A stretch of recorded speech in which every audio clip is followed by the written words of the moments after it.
Welcome to Amy's Bookshelf Reviews podcast. I'm Amy Shannon, but you can call me Amy. Thank you for listening. Hello and welcome.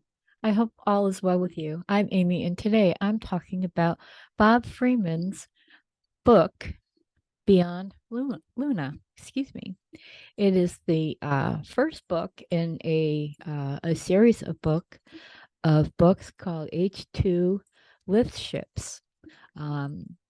And if you were looking at the writing of it, the two would be subscript, so it's basically hydrogen. So I found that was something that was pretty interesting. Um, I've read all of Bob's books, and I'm just kind of starting from the beginning. So there will be different shows, each based off of one of his books in the series. Altogether, there are four. Basically, the H2LiftShips stories are a world where humans, lasers, primates, canines, octopuses, AI sentient beings, and the rare rocket ship coexist, or at least try to. The H2LiftShip series is a unique and refreshing take on the space exploration genre, blending hard science, humor, and creativity. And I must say that,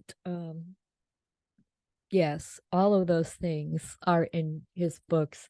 They are very interesting.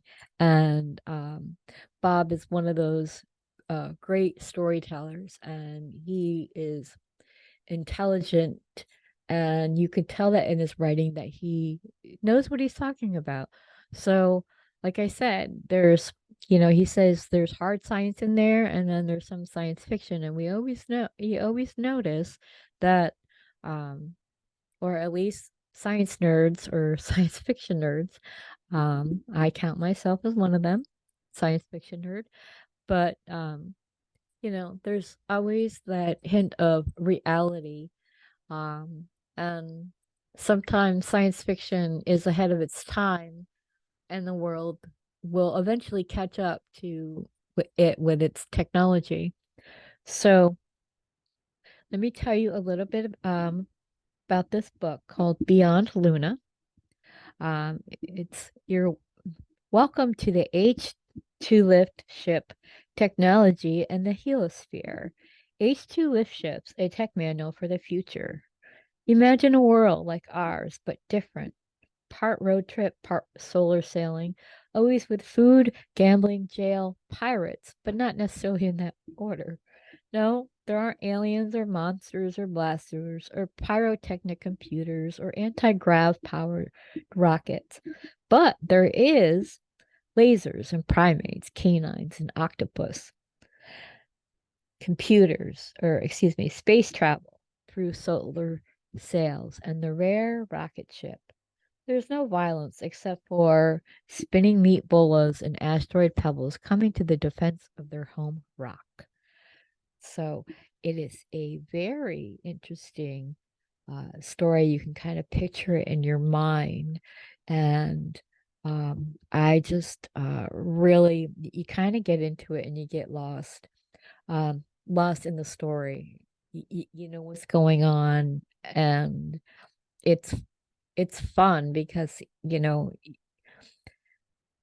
there's an octopus. I mean, there are puppies, or excuse me, canines, um, and they have their own language. And so, um, and, you know, monkeys or the primates have their own language.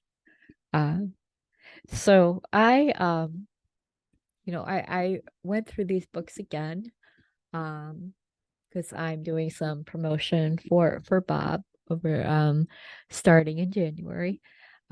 So I was trying to pick out like the best excerpt to read for this one, and I think this kind of nails it down. So volume 1 is Beyond Luna. And I'm going to read just chapter 2 for you. and it's entitled The Journey. The ship was making its final approach towards port after what felt like an extraordinary, excessive journey. Tang looked up and did a quick calculation of when landfall would be. He thought, I'm sure there is time for one more hand before getting back to work. Tang slowly checked the dealer and ran his gaze across the table. To his left, George scowled. He had, at best, a queen's high pair. Ginny had had her hat pulled low over her eyes as a single white ostrich feather wrapped lightly around the brim waved gently in the air. Surprisingly, she was sending a message, but not the one she wanted.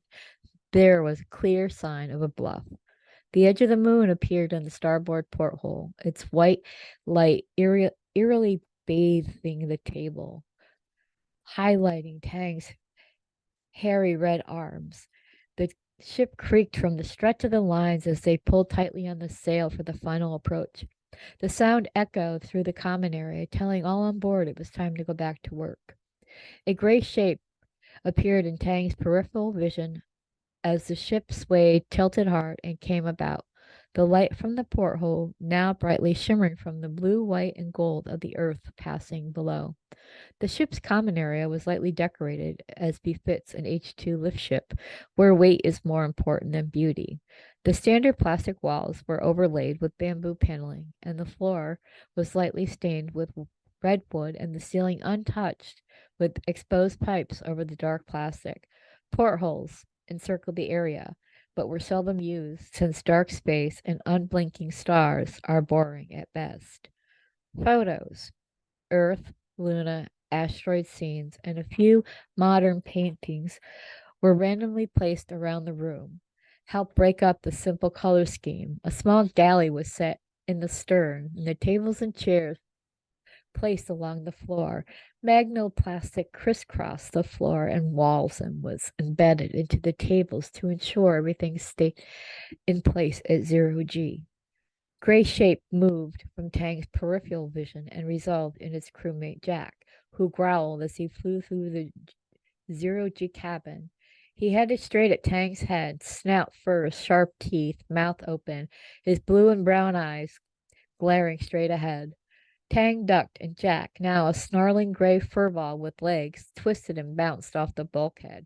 Shattered George's image hit the table, sending the magnetic chips and cards into the cabin. He spun around, all four legs pawing the air as he floated away, like nothing more than a weak fish swimming around the ether.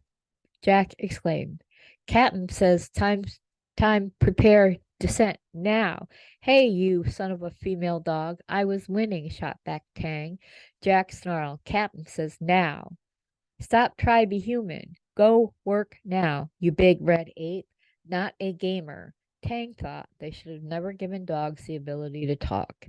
Now these dumbass asteroid dust canines think they control us primates with their teethier than thou attitude. Leave it to human scientists to meddle where they should leave well enough alone. Gathering himself up, Tang spoke aloud. Who needs to listen to a mutt anyhow? It's not as if Jack could pull rank. They were both deckhands on the same ship. Tang calmed himself down, reminding Jack that he had more important things to do. Well, as soon as we dock at the Nylon port, I'll grab the shuttle and head out to Vegas for some real money. You'll be stuck wandering around the desert.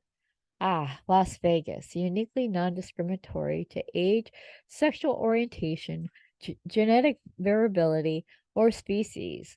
They are happy to serve any human, simian, or canine who has money to lose.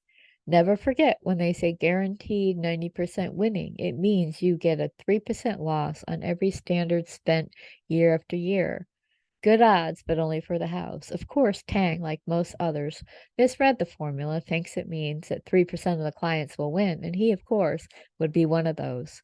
Tang reached up with his great red hairy arm and pulled the lever to turn off the Ginny and George holograms and started stowing the cards and chips. Jack, having to fail the sneak attack, tried one more time to taunt his shipmate. "'Kay, sure, win, against shiny lights. Not same as reals. If you had shirt, would lose it." Well, Jack had a point, but only about the shirt. His bright red fur did not need additional fashion statements. It was always correct for any occasion. Tang always wore overalls with a hammer, screwdriver, and adjustable spanner in his pocket. And that is just the beginning of Beyond Luna and of the stories as a whole. I wrote a review for it, and so I'm going to share that with the audience here. I gave Beyond Luna 4 stars. Enjoyed this story, very entertaining and interesting. A Grand Story in H2LiftShips Beyond Luna by Bob Freeman. This is the first book that I've read from this author, and it's the first book in the H2LiftShips series. I just became a fan of this author and his story. It's very fascinating. And though it's science fiction, it has a lot of regular science in the mix, making the story so real. The author brings the story to life. The characters had a lot of depth and were very realistic. The author has great imagination, and I'm very glad that it's being shared with stories. The story brings the reader on a superb journey, and I found that it read in 2 ways, one being a story and the other being a manual for traveling into outer space and beyond. Some things were very technical, and I didn't mind. I was able to follow along and believe what was written. Freeman writes very well, and if and when we travel into outspace beyond space shuttles, this could be the way. And I am a nerd at heart, so I enjoyed reading it. So that is the review. And you can pick up H2LiftShips Beyond Luna by Bob Freeman and the rest of his books on Amazon. And you can also go to Bob's website, which is H2LiftShips.com. This has been Amy's Bookshelf Reviews podcast. Thank you for listening. And always, be kind and stay safe. Thank you. So, if you're an author who wants to be on the show, or you just want your book to be on the show, go to Amy's Bookshelf Reviews /podcast for more information. Thank you, and I'll talk to you next week.